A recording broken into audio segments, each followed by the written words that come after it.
welcome to episode 4 of the Artemis Unleashed podcast. We have a very special episode for you guys today. We have 3 guests plus myself, your host T-Bone. Should be exciting. We have a great crew today. Grax, would you mind introducing yourself? You're a returning podcaster, but go ahead and tell the audience who you are. Hello, I'm Graxent. I'm the esports driver for Artemis Esports. Perfect. And then we have our 2 new guests, starting with Mr. N3kromancer.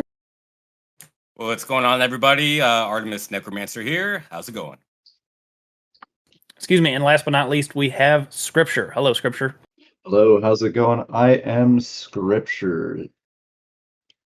So you guys didn't really introduce yourself. Necro, you are a content creator for Artemis, correct? Content creator for Artemis, yes. Wannabe streamer on Twitch. Didn't end up sticking with Kick, did you? At first, I'm not gonna lie, I was pretty triggered by the weird ban, the 48-hour ban I got. So I was like, man. At first, I was like, man, we're just gonna do it. And I was like, you know what? Let's make a slow transition because we've made a lot of awesome gains on Twitch, and I don't want to throw it away, but I also want to test the waters and see how Kick is. But I'm not ready to just full on throw it away. Right now, just kind of sticking to maybe once a week over there. Sure. And then, Scripture, would you mind introducing your role with the team? You have a little bit more of an interesting role. Yeah, I am the COO of Artemis Esports. I help with the day-to-day operations of getting drivers in and out, of doing what they're doing, trying to make sure management's doing their job correctly. I'm basically the guy that is there to just make sure things get ran the right way. Okay, perfect. Well, it is awesome to have you guys here. I think this is an interesting story to tell because we do talk to people that have a lot of influence, that have a lot of impact with Twitch. Necro, would you mind telling the story of your band real quick? I do think it's a little bit interesting.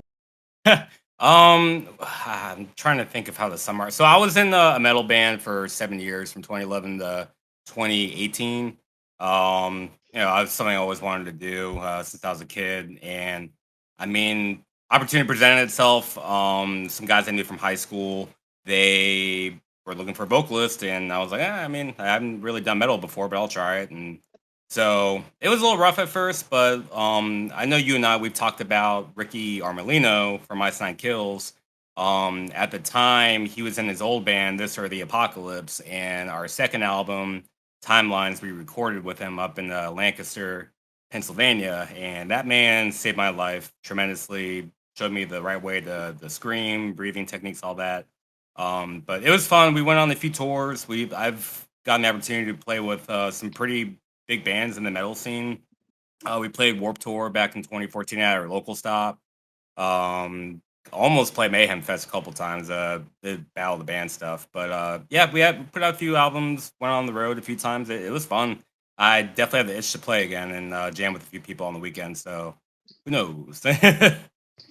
So I just realized you thought I said band with a D, and I said ban with no D. But that's still an interesting story. I thought you said band. I'm sorry. I was like, oh, okay, my bad. I'm really bad at hearing, obviously. No worries. Yeah, so short version, you got banned on Twitch for 48 hours because you showed the timing graphic for the F1 race, correct? Yeah, I showed. So, the ban.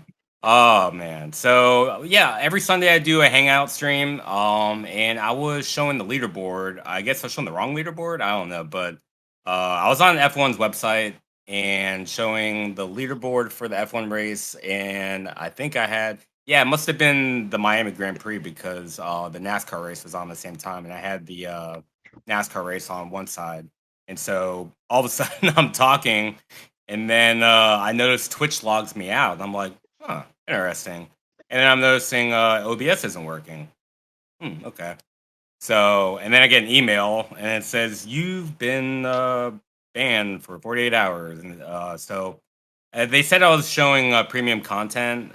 Maybe I was logged in on my F1 account for F1 TV, and then maybe I was, maybe that part of the leaderboard was for members only. I don't know. But it is what it is. I put a request to take the strike off, but I haven't heard back. But it is what it is. That's pretty impressive because I thought that copyright strikes were just audio. I didn't know they take you for video because I thought the tool they use is just an audio tool. Yeah, I know. That's so like for music, for example, like they usually grab it off of your VOD. It just auto grabs it or auto what's the word I'm looking for? It basically says, "Oh, this VOD has copyright music on it." So, if you leave it up, you might get a strike. But yeah, I didn't know. I've heard stories of people saying, "Oh, I've had guys come in before from Twitch saying like, "Oh, you can't show that." I'm like, "Oh, okay." Well, it's probably for people that are a little larger creators than we are. Yeah, rightfully so. Yeah, problem. the guy, yeah. So here's something I want to talk about because I find this, I'm excited to talk about this. So Necro, I know, and then Scripture, are you also a NASCAR fan? Yeah. Graxent, you are Dutch. What are your thoughts on NASCAR? I don't know actually. I didn't watch that really often. I just watched it 2 times or 3 times. But I also can't watch it. I need still to pay to watch, so I still don't have it. So I just watch some free races then. But it's really good, but not my style actually. What's the general opinion in Europe of NASCAR? The speed in the ovals, I think. That's really sick. Yeah. That was less exciting. I was trying to start a culture war here. I thought we could do it. I was kind of hoping to be like, no, like it sucks. No, it's not really sucking. I sometimes I enjoy it. I used to be into it, and I've been to 2 NASCAR races. And I will say that if you're casually watching, meaning like it's just on the TV, you're not really paying a ton of attention, it is super dull. It's super dull. It is in a circle. If you're at the race, same thing. If you don't have the headphones that are pumping in the commentary, it's pretty dull. But if you can actually listen to the strategy at play and the drafting partners and all that fun stuff, it does get very interesting. But it's a little long for me. I have my attention span isn't quite as good for that.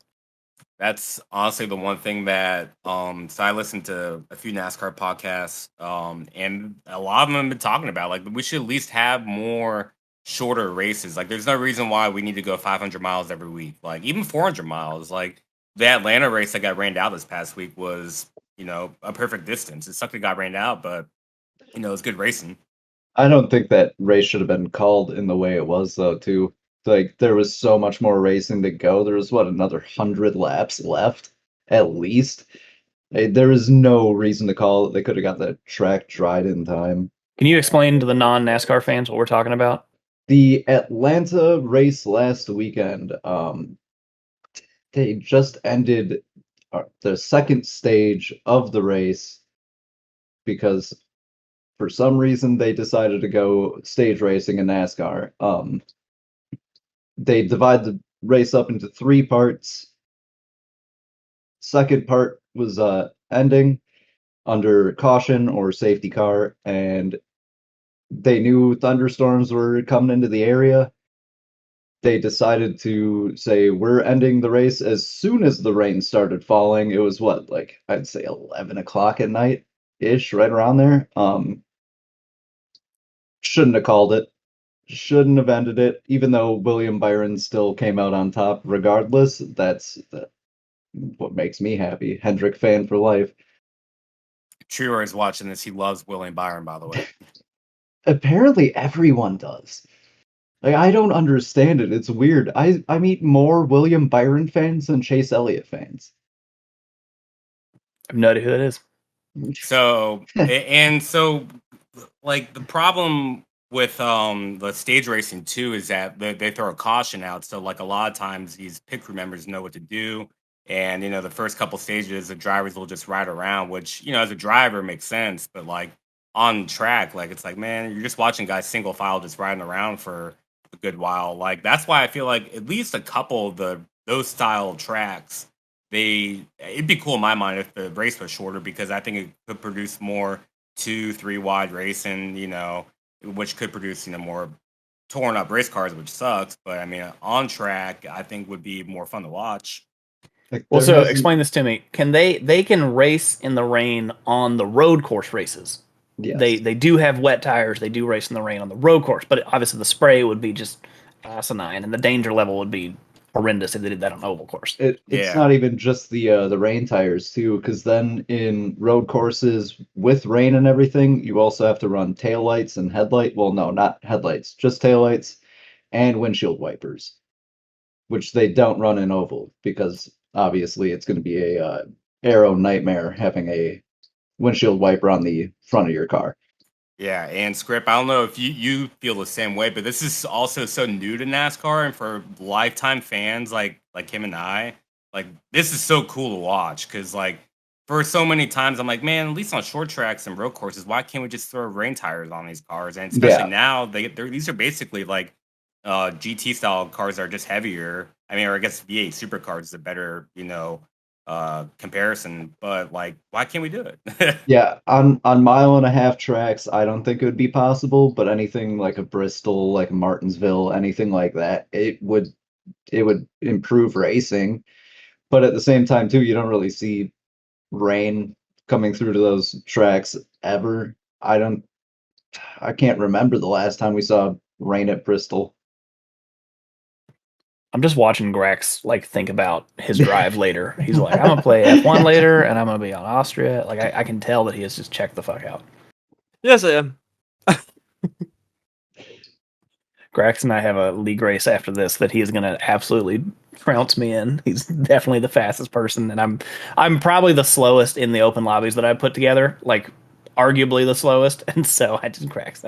He's my teammate, and I have no chance against him. We don't know. Maybe I get a puncher. Shit, I'm gonna need Jesus to strike you down or something. Divine intervention.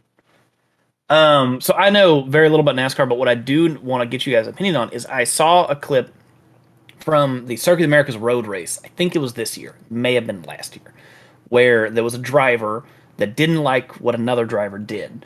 And on the cool down lap, he weaved in and out of everybody and tracked some dude down and hit him in the pit lane.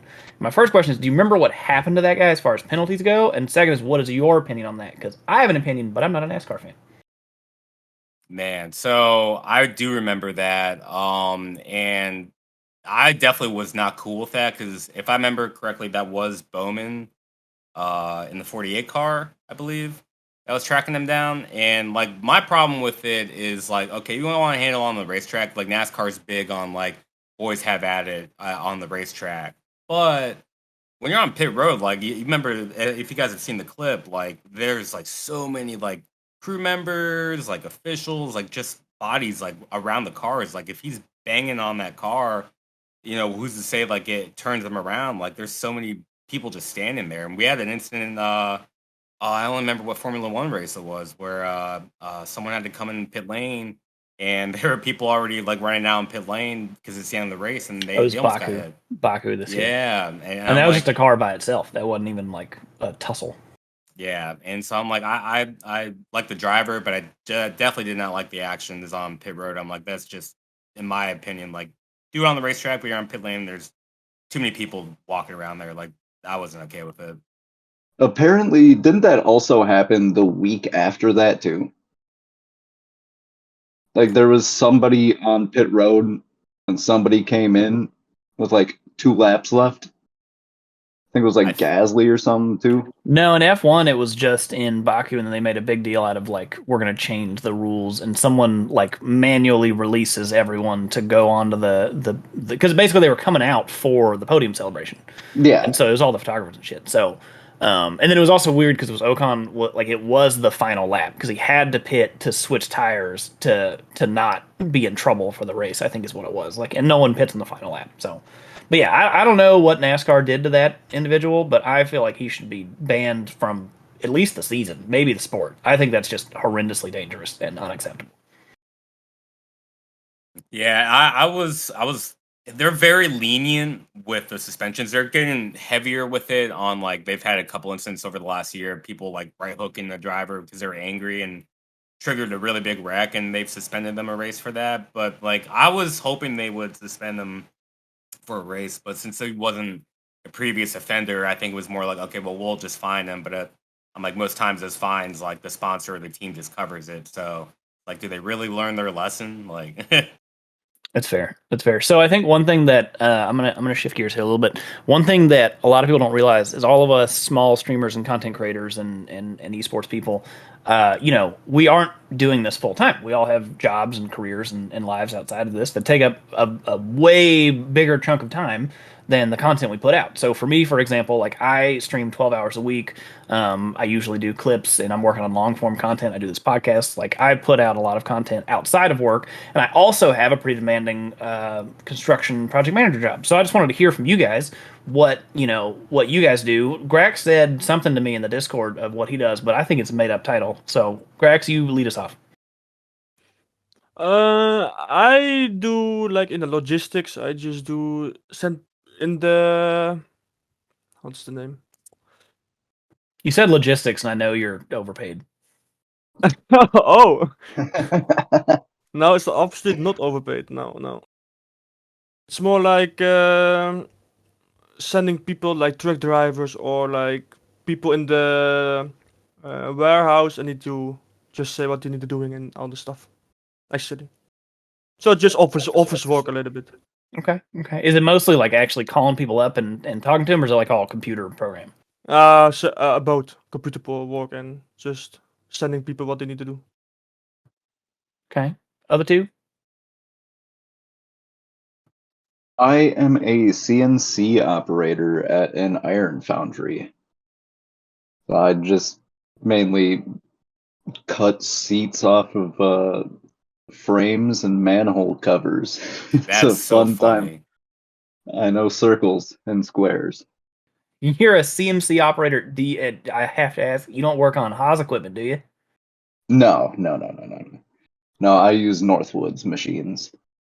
I took a class on that, so I don't want to at all pretend like I know what you do for a living because I took one class, and I think like 2 weeks of that class were CNC operation. But it was, Yeah. I do not have the patience for it. I do not have I'm not smart enough. I can't measure the shit well enough. Honestly, like my job is incredibly easy. Like I just sit there and measure circles. All I need to know is the diameter of a circle. The program And basically then runs itself, right? yeah, Yeah, it's I was about to just say, like it's so. I was saying like it's so funny because I used to be a CNC operator like 10 years ago. So when you said that, I was like, yeah. no effing way. Dude, it's all just like baby AutoCAD work. It's very, very easy. Especially if you're not doing like special designs and things like that. It is the easiest thing on earth. If you know math, you know how to do your job.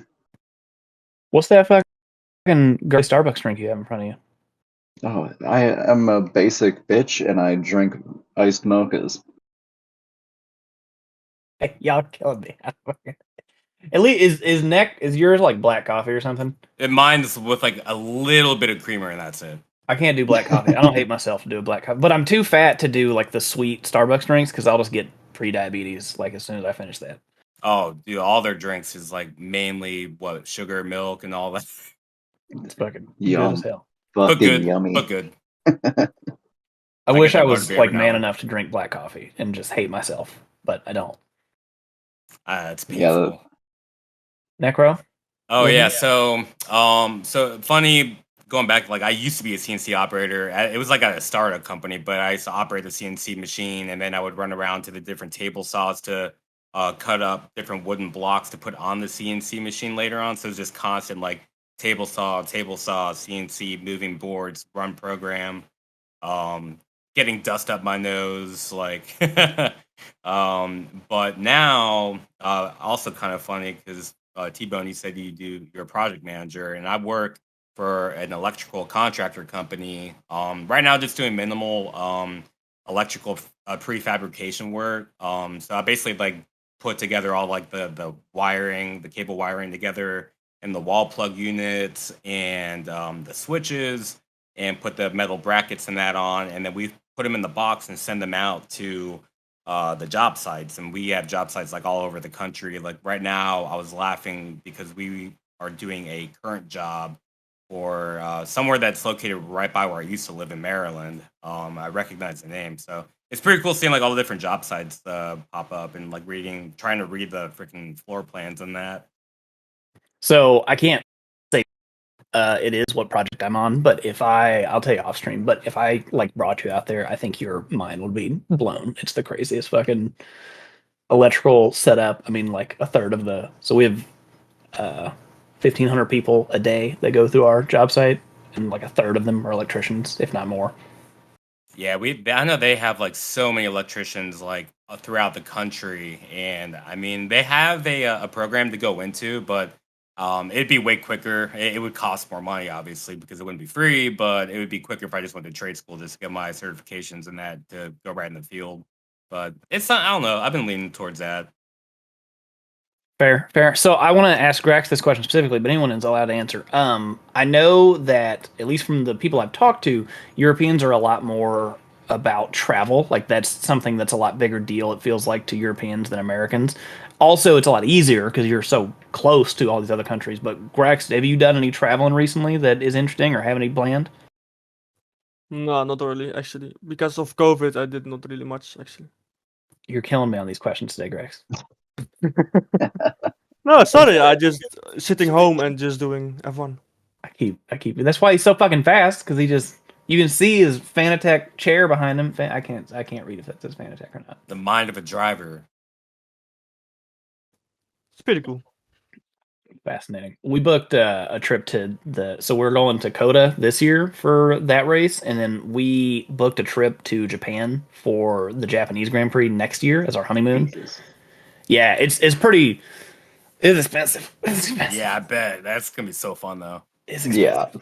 It's kind of our Yeah. like blowout, like because we just bought this house, so we're saving up for that for a while. And now it's like, well, we haven't done a honeymoon. We got married last year, and we're gonna just ball out. So we're doing like 4 or 5 days in Tokyo, either before or after, and then the whole race weekend. Because the actual location of the track is several hours away from Tokyo, so we're doing the full race weekend wherever that is. And yeah, flights alone are like $5,000 for both of us. What? Yeah, but we're far away, Grax. That's what I keep You are a telling rich you. man. I'm not good with geography. I don't know if wherever the Dutch people are from is any closer, but still. It's pretty expensive, I'm not gonna lie. Yeah, so hopefully it doesn't get rained out, because I feel like every Japanese Grand Prix gets rained out every year. Probably, yeah. Or someone dies. Too soon. R.I.P. Jules Bianchi. I'll go with the third option, none of the above. Well, they also moved it. So the funny thing is, I had to go to my boss kind of hat in hand. So my job is very cyclical, meaning whenever we're handing a chunk of the building over is a big lift in workload, right? So like you're working normally all times when you're in a few weeks from turning that shit up and making sure everything works, like it's a big lift. So we are always for the last 10 years, maybe longer. I've only been watching for the last 10 years. Japanese Grand Prix is in like late September. Perfect window. I got nothing going on. It's like after my entire like campus finishes up, it'll be smooth sailing. We were gonna do that. That also gives us from now until fucking September to save up for it. New schedule comes out. That bitch is in April. And I have like a major, like several 100,000 square feet turning over, like hundreds of devices that got to be turned on right in that window. So I messaged my boss immediately on the weekend. My boss is super cool. And I was like, hey, Hey, this is in April. Dates may change for what we're doing, but I think I need that off. And I need you to cover. But it'll be exciting. Oh, look, my dog's in the back. hello, doggo. Ooh. I can't see. Your life sucks. It's great. It does. It fucking does. It's that sugary ass drink made you blind, glaucoma.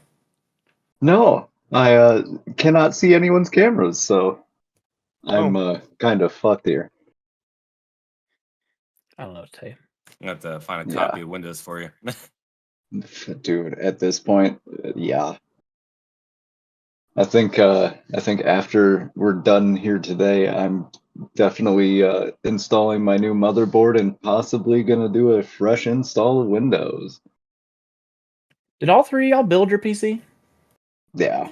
Yes, sir. No, actually no. Attaboy Grex. That's right. Pre-build gang. I Fuck it, started man. out with a pre-build. I just play F1. Fuck the PC. Someone can build for me. Yeah, I started with a pre-build too, but then I last year basically rebuilt my whole thing. I'm telling you, Um, Grex has zero thoughts in his head other than how to be as fast as possible in the F1 game, whatever current F1 game it is. True. We got to get you in some actual esports categories. Actually, let you represent. Wait, hey, there's the guy. He can do it. Scripture. Ta-da! You're so what am I funny. doing? Showing Grax off to the world. Oh yeah, I'm trying to. I'm trying to get him in some leagues, but then it turns out they're like Xbox only leagues, and Yeah, that's some shit, yeah. That's so yeah, funny. Are they worried about like hackers on PC or something? I'm assuming so. That's the only thing I could come up with. I was so unaware of that until I saw on JD stream some guy hacking with like infinite DRS boost and shit. I was like, oh my god. Oh yeah. If you ever go on like the time trial leaderboards on F1, you'll Yeah. see just entire leaderboards of people who run grip hacks all day. On Austria 1.1. Oh yeah, sure. It's fucking ridiculous, honestly. But like, and now that you got grip hackers in F1 esports, oh well. Yeah, what's Utah's on Thomas Ronhaar? I personally believe that he ran grip hacks for 22, and look at his performance in PSGL this year. He Proof did, is in didn't the he? Like pudding. miss qualifying though, and he like missed Q3 in the He last one. I'm not sure. All I know is he finished P17 or P18 and was like 45 seconds off the pace. Maybe he turned it off. It's like some people in like that go to like local LAN tournaments for shooters, and you know when they're streaming, and some of them are cheating, and then they go to these LAN tournaments and then are complete ass. Well, or they'll bring their USB sticks and still just cheat at LAN too. Yeah, I That's think been a thing in COD leagues for a while. yeah, they started like shutting that down. At least at the bigger ones, like the smaller ones, you can only do so much. But Yeah. So I guess I can sort of understand cheating in like competitive play. Like obviously I would never do it, but I can see the reasoning of like I want to be known as the best and I can't be known as the best, so I'm going to cheat. But what is wild to me is the people that cheat in just like regular games like with Oh other yeah. people.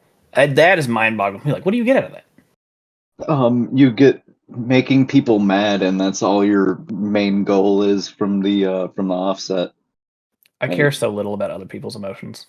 right, I know. yeah, Like some I people don't just understand the point of just trying to go in and ruin people's days for your own enjoyment. Like, are you that really at a low point in life? Yeah, it's like when I used to stream more Rocket League. Like some people would just come in just to be like, "Hey, can we 2v2 you?" And like I said, "Yeah, let's do it." And then but they would just come in just to like dunk on you, and then like some people will do that to like bigger streamers to like try to put content out and be like, "Oh, we went in and dunked on the streamer." Like, Yep. Same thing with like if you watch like XQC and people like that, they'll have people just stream snipe them all day just to try to be involved in their content. yeah, that's I That's what why. it seems like their main goal is, to just be seen, get attention. I've had one multiplayer ban in my entire career as a video game player, and it was because of bitch ass Rocket League. So I was doing What? ones, which I shouldn't have done. No. I was doing twos, but I didn't have a partner. I always like I don't really for Rocket League and like Apex and shit. I never played without a partner or a team or something. Like I just wouldn't do it. I would never fill. F1's a little different because it's a more individual sport. But back when I streamed anything else, I would always have.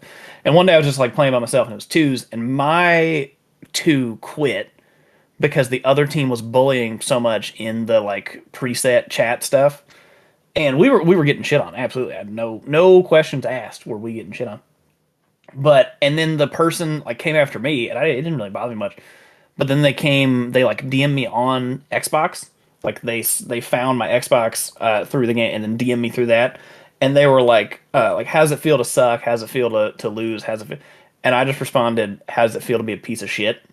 And because I said shit, they reported it, and I got banned for like a day. Like it was a 24 hour, maybe it was even 12 hour. I don't know what it was, but it made me have the fury of 1,000 suns inside because it just was so like wrong. Like I didn't do anything. This person is a dickhead.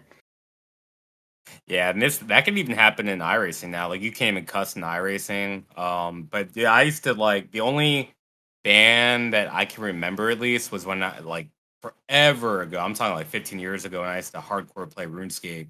And I used to go to school and run like autoclick macros. And one time I got home and I was stuck in a random, and then I got permabanned because they caught me using the macro software. And then yeah, trash talking, like I don't know if I got so used to that during the Halo 2 days. Like I used to be like in the battlegrounds, like in this one clan. We were DOG. I can't remember what it stands for, but we would have like weekly meetings and all that and like do all these like crazy online tournaments and we would like I mean, this is like when I was like 13, so I'm like cussing at all these like you guys fucking suck, blah blah, blah, all that. I just can't do it. Like that's why I don't even play Call of Duty anymore because it's every time I log in, someone is racist and homophobic and horrendous. And like I just mute everybody. But then what's the point? Like I don't get it. Yeah. Like I came up from the old school COD scene, like Black Ops 2 days and everything, when that was the lobby. It was everyone in the lobby just yelling as many slurs at people as humanly possible. I'm gonna sound so old for a second, but like, where are their parents? Yeah. Because like Right. you can hear it Oh, through the they're door. they're Like if in the someone's screaming background. slurs, why are they not going? Well, Hey, you can't say that. no, they're in the other room yelling them at each other too. That's the thing. Yeah. Half the Hey, time, the parents are the ones that teach them this shit. I would always wait until like my parents were gone. Like I remember my first ever online game was like I'll show my age. My first ever game was online was Call of Duty 2 Big Red 1. Yep. Yeah, on the Same. PS2 you had to plug in the network adapter on the back. Y'all old as hell. back in Y'all back in old as those hell. dial-up days. Oh yeah, my mom didn't even want me to buy that. I snuck that around her back. I had to go over to my buddy's house to play fucking Big Red 1. I never Yeah, played that. What was my first? My first was COD 4. Actually, that was my first because I saved up my allowance money. I got like I don't know, $20 a week or $10 a week. It wasn't much, and then I got like birthday money, and I saved up and I bought a PS3, and that was my shit. And that was yeah, COD 4 was the first multiplayer game I ever played. the original Modern War. So you brought up a good point, and I want to cover this a little bit. So iRacing, I feel like iRacing and F1 are kind of the two sides of the current sim racing coin, where F1 is the more like prestigious, pretty, the it gets a lot more attention of the esports, but iRacing is more of the like actual sim. Like I feel like F1 is more of an arcade game, whereas iRacing is the actual sim racing game. And I don't play iRacing. I've only played F1. That's the only a little bit of a set of Corsa, but nothing crazy. Um, what makes it to where y'all play iRacing versus playing F1, where like Grax and I are stuck in F1? Yeah. I, I play one time iRacing, but I just don't feel it actually. I play Assetto Corsa Competizione, and F1. So that's just my three games I play often of racing games. Yeah. So Oh yeah, go ahead. so iRacing is not just for me actually. We have in our team a lot of iRacing, so I'm happy for them. I came up playing like NR 2003. Like that when I was a kid, I played the original iRacing. So How old like are you? I'm 31. God damn. Yeah. Still the I oldest. so I came up playing the game that turned into iRacing. So I'm used to like the handling model and everything like that, the way the graphics look. I've just always played things that weren't the prettiest game, but like I personally feel like the handling and everything in there is insanely accurate to what it's supposed to be. to me the competition over there is much more stiff. Like you're racing against only people of your. I think we lost you. Can y'all hear him? Yeah, I don't hear him either. You're dead.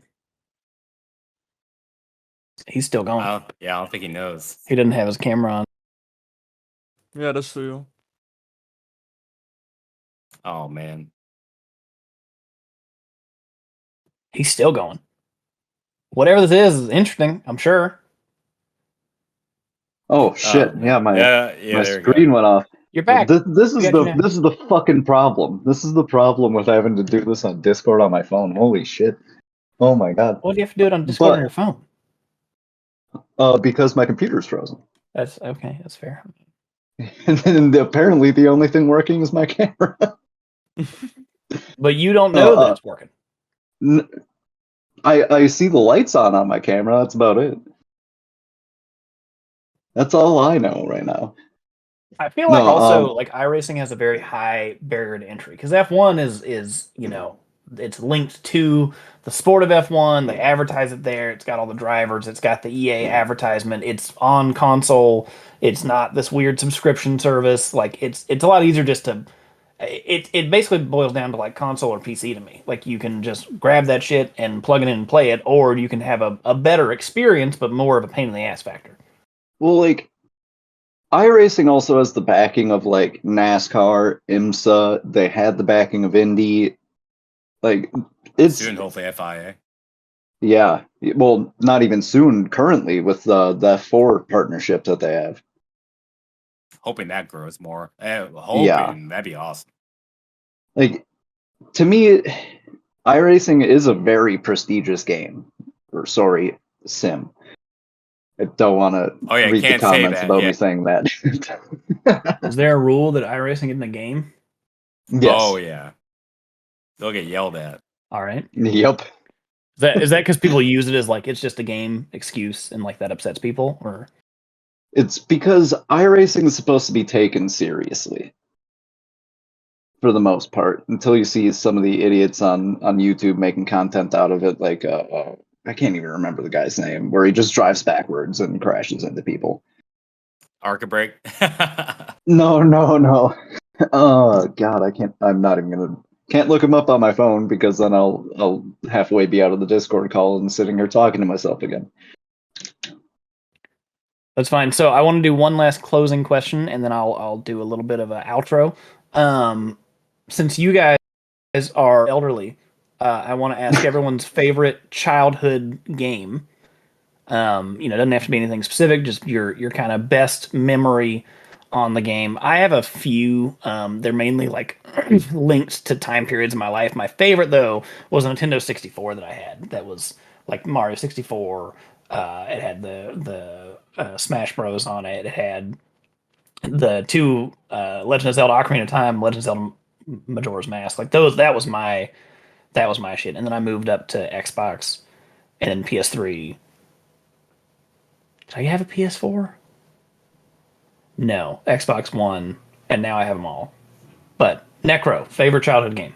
Oh man, it's tough to pick one, but definitely not a lot of people played this, but if you were a fan of old school Final Fantasy, Super Mario RPG was one of my favorites. Clay Fighters is a game I used to play a lot of, and that was such a cursed fighting game. And then definitely N64 was huge for me. My first game on there was Diddy Kong Racing. And when I was in elementary school, dude, we would have like these awesome kids' birthday parties where everyone, like whoever had the N64 would bring it over. We would have like tournaments. We would literally wager Pokemon cards. And that's how I've ended up with a couple really good Pokemon cards. Just like people just like wagering during these Smash Bros. Games. It was so funny. Honestly, I wouldn't even know. Like I could say like obviously like the Pokemon and everything growing up was huge and everything. But like when I was a little bit older, like 8 years old. It was when Has the I memory started. already faded from being so far away? Oh my Gone. Yeah, shut the dude. You're what, like 4 years younger than me? 26. Close enough. You're getting up there. Yeah, but all the young You- ones give me shit for being old, so I have to reciprocate to you. True. You're gonna start turning gray in about 6 months. Don't worry. I started like sim racing back then, so like I would honestly say at this point now, my favorite childhood game would be like NR 2003 or like the old NASCAR Heat series, because I'm a fucking weirdo and have just been ingrained in racing since I was a child. It's fair. Or Grax, the Daytona. is it F1 2019? I mean, I'm still no, I'm still young. I'm 20, so I'm still a kid. I mean, but I play like Call of Duty 1, just the normal one. Like Clan War versus Clan War, we did always. That was pretty fun actually. Just the first Call of Duty I just play on the PlayStation 3. So that's I think my favorite game till now, till my childhood. Yeah. Perfect. Well, thank you guys so much for joining. Thank you to everybody that watched and listened. We put this out on Spotify and on YouTube, so if you prefer to just listen on your drive in, or if you prefer to watch, either or. And then this will be episode 4, so we have 3 episodes before this if you want to catch up and learn everything. I will let everybody share where to find their content. You can find all Artemis stuff at Esports Artemis, or join our Discord server. I'll have Shark link that shit in the podcast notes. I think you can do that. I say that every podcast. I don't know if it actually gets linked. And then we all also have individual content. So Necro, how can people find you? Okay, so at Necromancer, you can find me there. Can you spell that out, because there's a special number and character in there? There is, yeah. I like making it confusing. It's N3kromancer. Find me there on TikTok And an underscore. Oh well, that you can find me on TikTok. Was it TikTok, Instagram, YouTube, all that? But Necromancer underscore is for Twitch. Okay, my bad. So Necromancer underscore is on Twitch. Everything else has the underscore. And it's not N3CK, as I thought for many months. It is N3KR. So N3K, I'll say real quick, it's a play on my last name. NEK is how you spell the first part of my last name. So, and then 3 being one of my lucky numbers for Dale, obviously. Gotta do for Dale. Praise Dale, praise Dale. Lord have mercy. He said that as he's puffing on his fucking bacon. Hell yeah. Scripture? Do you have your own content, or is it mostly Artemis stuff? Right now it's mostly Artemis stuff. I used to stream like to no one on Twitch. So you could follow me at scripture underscore on Twitch.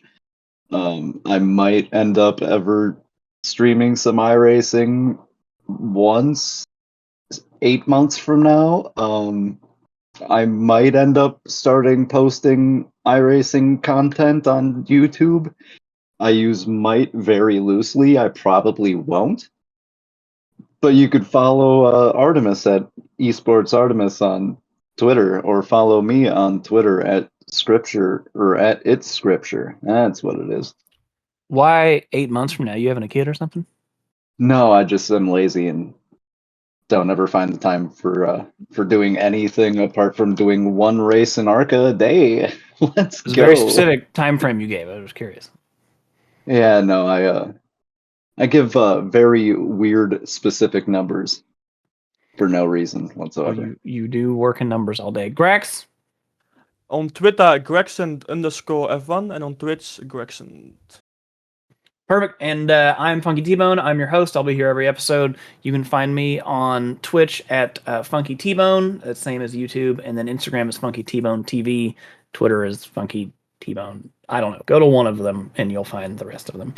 And yeah, we've had a lot of success recently climbing in the numbers for F1 content, so it's exciting. Thank you, everybody, for being a part of this. Thank you, you three, for being our special guest. Thank you, everybody, for watching. And as always, happy hunting. Bye, guys.